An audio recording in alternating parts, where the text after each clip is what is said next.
La gloire soit rendue à notre Seigneur.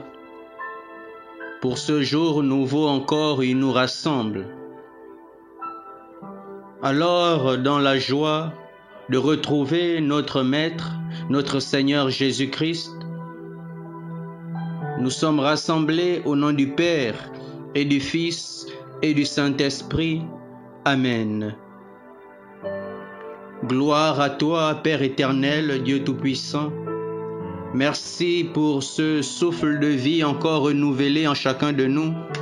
Merci de nous avoir accompagnés tout au long de cette journée par tes anges et par tes saints.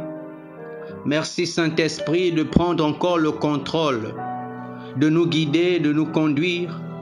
Nous nous laissons encore ce soir conduire par toi, Saint-Esprit. Seigneur, je m'abandonne à toi. Un Saint-Esprit, inspire mes pensées, enflamme ma bouche, que ce que j'ai à dire ce soir soit inspiré par toi, Saint-Esprit. Nous t'invitons à prendre le contrôle et à régner. Fais comme tu veux, Saint-Esprit. Fais comme tu veux, Saint-Esprit. C'est ton moment. C'est ton moment, Saint-Esprit. C'est ton moment, Saint-Esprit. Alors, bien-aimés dans le Seigneur, nous nous retrouvons encore dans notre temps de priant la parole de Dieu. C'est Jésus qui nous rassemble encore une fois de plus. Alors que son nom soit glorifié, que son nom soit élevé, que son nom soit magnifié. Seigneur, tu nous donnes ta paix, tu nous laisses ta paix. Alors que cette paix nous conduise, que cette paix nous puissions en prendre soin, même au milieu de la tempête, au milieu des persécutions. Que la paix soit notre boussole. Que la paix soit notre boussole dans ce monde agité par des multiples préoccupations, par des multiples crimes, par des multiples guerres, par des multiples conflits. Des conflits dans des foyers, des conflits dans des maisons, des conflits dans les églises, des conflits dans les pays et à travers les continents. Alors Seigneur, nous avons besoin de ta paix. Que ta paix soit dans chaque pays. Regarde Seigneur ces pays en guerre. Alors nous désirons ta paix. Nous désirons ta paix, Seigneur. Que ta paix règne. Que ta paix règne à l'intérieur de nous. Parce que tu nous as donné ta paix non pas à la manière des hommes. Non pas à la manière du monde.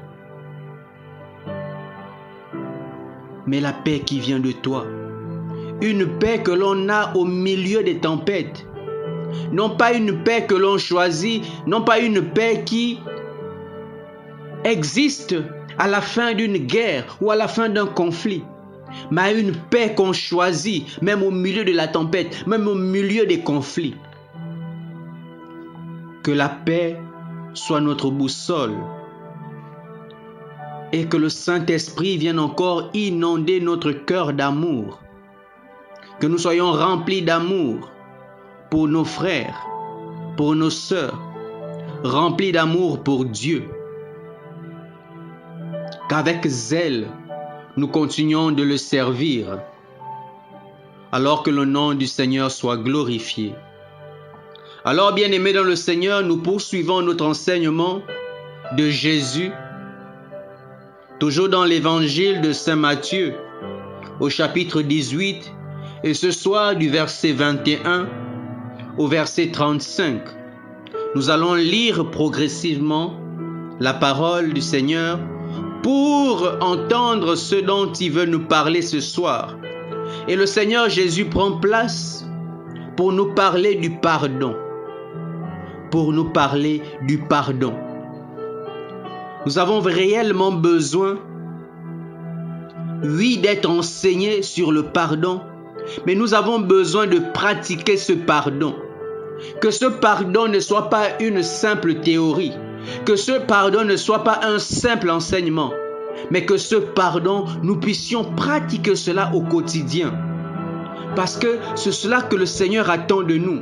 Que ces enseignements, nous ne puissions pas simplement les garder dans notre tête, mais que cela puisse descendre dans notre cœur, que cela puisse saturer notre cœur.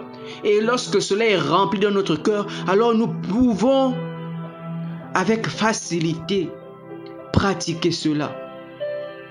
Pratiquer chaque enseignement du Seigneur afin de revêtir le caractère de Dieu, afin de revêtir la nature de Dieu, afin que nous soyons aussi doux et humbles de cœur comme Jésus, afin que nous soyons aussi animés de pardon comme Jésus, afin que nous soyons animés de miséricorde comme Dieu, de compassion. Alors Saint-Esprit, nous voulons marcher par toi, parce que lorsqu'on marche par toi, nous produisons les fruits de l'Esprit et non plus les fruits de la chair. Alors le Seigneur nous parle ce soir du pardon. Et nous commençons à lire la parole de Dieu. Le Seigneur commence par nous dire: alors Pierre s'approcha de Jésus pour lui demander: Seigneur, lorsque mon frère commettra des fautes contre moi, combien de fois dois-je lui pardonner? Jusqu'à 7 fois? Jésus lui répondit: je ne te dis pas jusqu'à 7 fois, mais jusqu'à 77 fois 7 fois. Mais jusqu'à 77 fois 7 fois. Cet enseignement fait suite à l'enseignement de Jésus sur la correction fraternelle.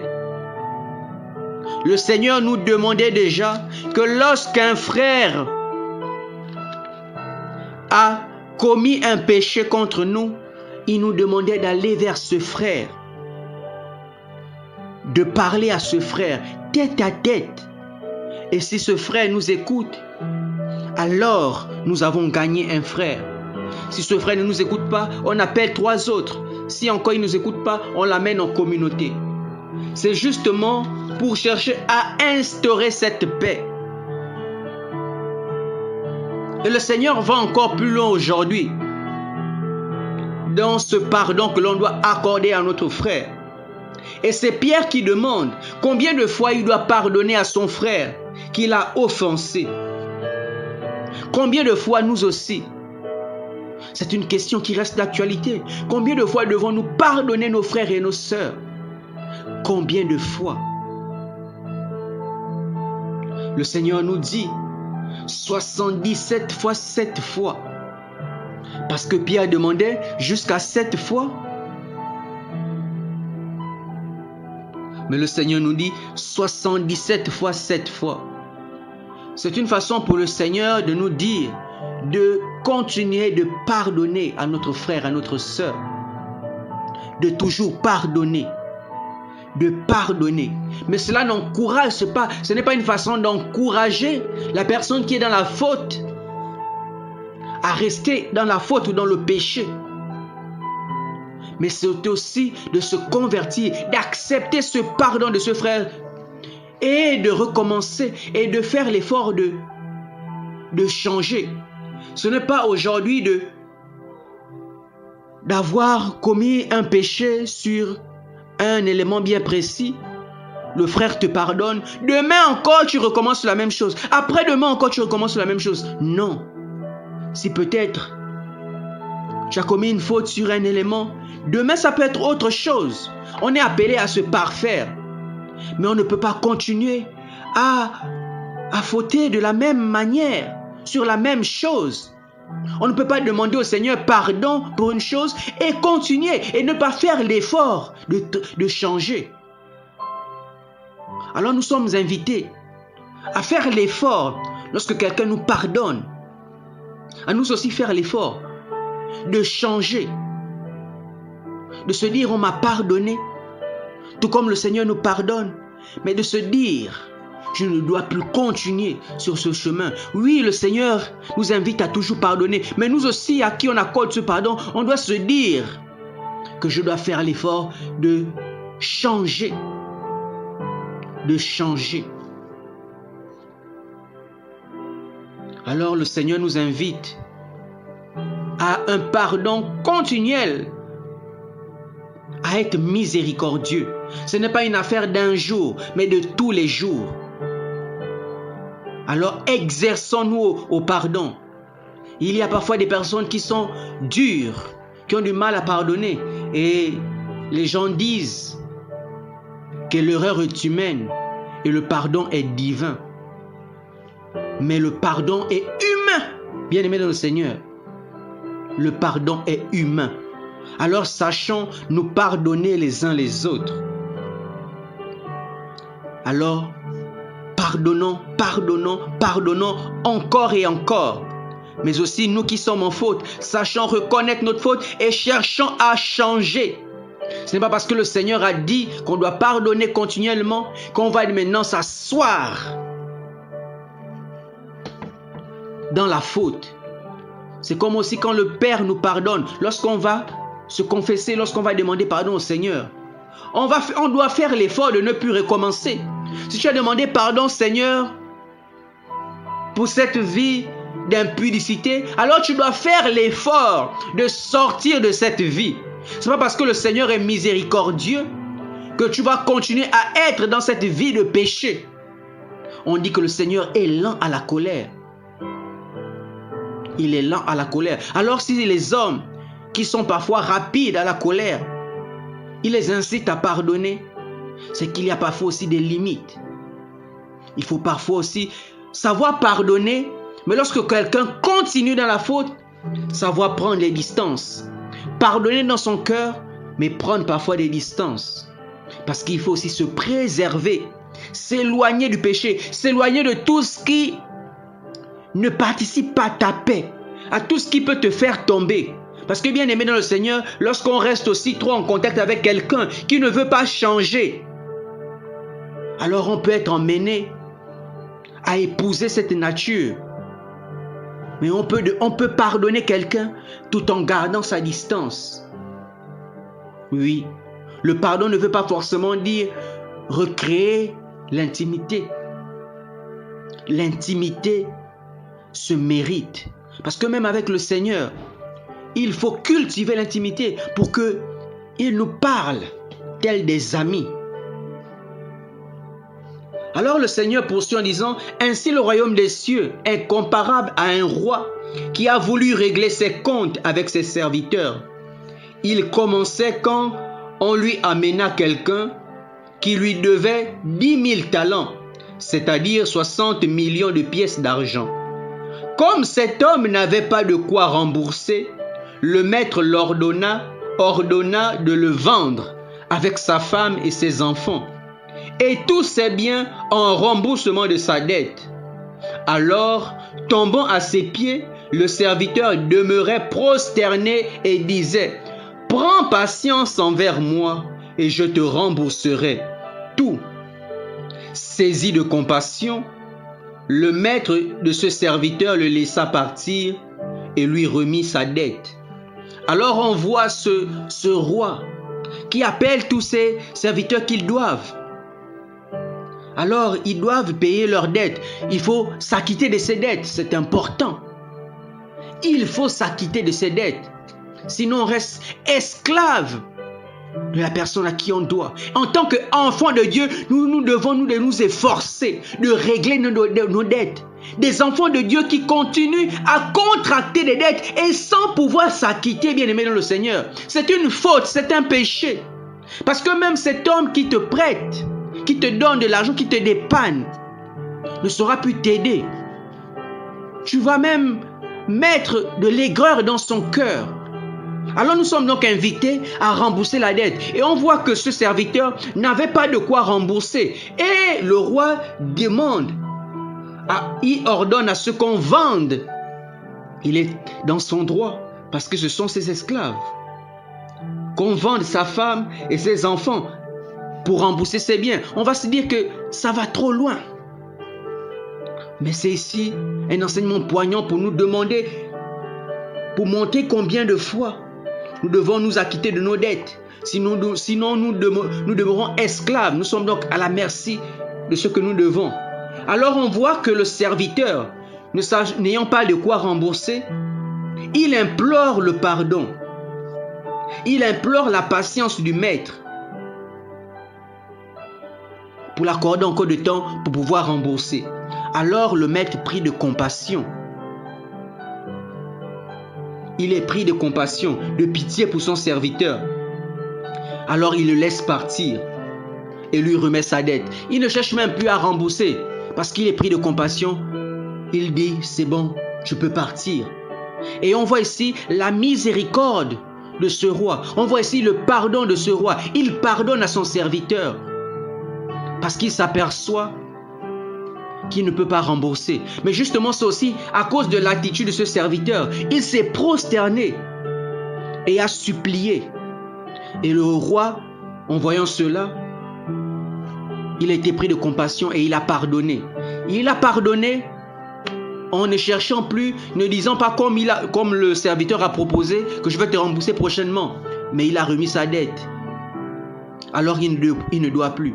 On voit ici la miséricorde de ce maître, de ce roi, envers ce serviteur. Et le Seigneur poursuit. Mais en sortant, ce serviteur trouva un de ses compagnons qui lui devait 100 pièces d'argent.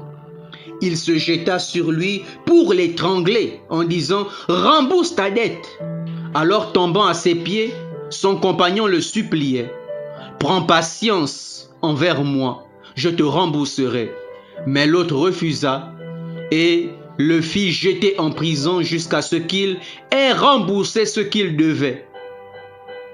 Alors on voit l'attitude de ce serviteur à qui on venait de remettre sa dette, à qui on venait de pardonner, à qui on venait de manifester la compassion, à qui on venait de manifester le pardon. Mais lui, en sortant, il rencontre quelqu'un qui le doit aussi. Mais au lieu de justement manifester la miséricorde, tout comme son maître a manifesté cette miséricorde, mais lui commence par poigner, par étrangler cette personne qui le doit. Il a l'attitude contraire à son maître qui venait de le pardonner. Et on entend que même ce compagnon dit la même chose qu'il a dit à son maître, que lui a dit à son maître. Prends patience envers moi, je te rembourserai. Il oublie complètement qu'il a dit la même chose à son maître. Mais lui se met à étrangler. Et il jette en prison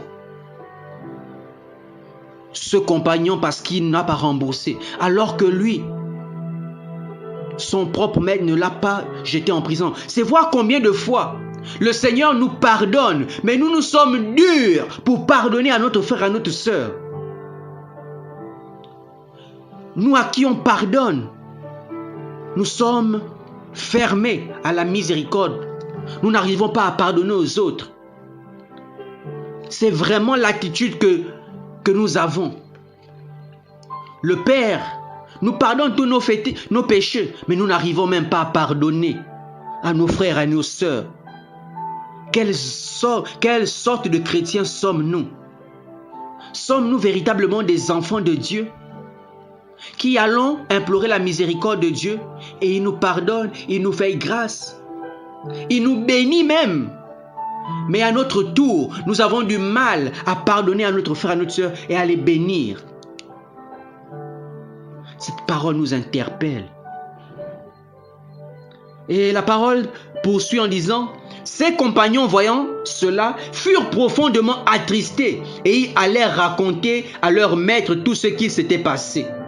Alors les autres ont vu cela. Ils ont été choqués de voir que cette personne à qui le maître a pardonné, mais lui vient être dur envers l'autre. Alors que cette leçon, cette compassion qu'a eu son maître devait le toucher, se dit que on m'a pardonné, on m'a remboursé ma dette, moi aussi je dois faire pareil. Je dois faire pareil. Mais non, Et les compagnons voient cela et ils sont attristés de voir la dureté du cœur de cet homme, de voir le manque de compassion de cet homme, de voir l'endurcissement du cœur des hommes. Alors ils sont allés dire au maître. Alors le maître le fit appeler et lui dit: serviteur mauvais, je t'avais remis toute cette dette parce que tu m'avais supplié. Ne devais-tu pas à ton tour avoir pitié de ton compagnon, comme moi-même j'avais eu pitié de toi? Ne devais-tu pas à ton tour avoir pitié de ton compagnon, comme moi j'avais eu pitié de toi? Dans sa colère, son maître le livra au bourreau jusqu'à ce qu'il eût remboursé tout ce qu'il devait. C'est ainsi que mon Père du ciel vous traitera si chacun de vous ne pardonne pas son frère du fond du cœur. Alors bien-aimés, le pardon que l'on accorde à notre frère, ce n'est pas simplement du bout des lèvres, mais c'est un pardon qui doit venir du cœur. C'est par abondance du cœur que la bouche parle. C'est par abondance de pardon dans le cœur que la bouche proclame le pardon, annonce le pardon à un frère. Mais s'il y a toujours la colère, la haine, on peut dire à son frère: je te pardonne. Mais ce pardon n'est pas véritable. C'est pour dire aussi que le cœur, le Seigneur n'exauce pas ce que l'on dit de notre bouche, mais ce qui vient du cœur. Parce que tu peux dire à ton frère: je te pardonne, mais tant que ça ne vient pas du cœur, cela ne monte pas vers Dieu. Ce n'est pas un pardon sincère, ce n'est pas un pardon véritable, parce que ce qui compte pour le Seigneur, c'est le cœur. C'est le cœur qui parle à Dieu, c'est le cœur qui cherche Dieu. Alors bien-aimés dans le Seigneur, nous sommes donc invités à méditer sur le pardon. De la même manière que nous réclamons parfois le pardon d'un frère et d'une sœur, que nous aussi à notre tour, nous sachions pardonner les autres. Faisons à notre frère ce qu'on veut qu'il fasse pour nous. Si nous voulons ne pas pardonner à notre frère, alors en retour, nous ne nous attendons pas à ce qu'il nous pardonne. Alors chacun de nous, nous devons faire l'effort de pardonner, mais de savoir aussi demander pardon, mais surtout de changer de comportement. Lorsqu'un frère nous pardonne, nous devons changer de comportement. Et aussi parfois pardonner ne veut pas dire nécessairement reprendre forcément cette intimité. Parce qu'il faut bien que lorsque tu as accepté le pardon de ton frère, lorsque tu reconnais ta faute, tu dois démontrer cela par des actes aussi que tu as véritablement changé. Parce que c'est aussi cette base que le frère te fera encore confiance. Mais si tu demeures pareil, malgré ce que tu dis aussi de ta bouche, alors le frère te pardonnera, mais gardera sa distance. Alors que le Seigneur bénisse sa parole, que cette parole, que ce pardon ne soit pas simplement de simples mots, mais que l'on puisse pratiquer ce pardon pour la plus grande gloire de Dieu. Nous étions rassemblés au nom du Père et du Fils et du Saint-Esprit.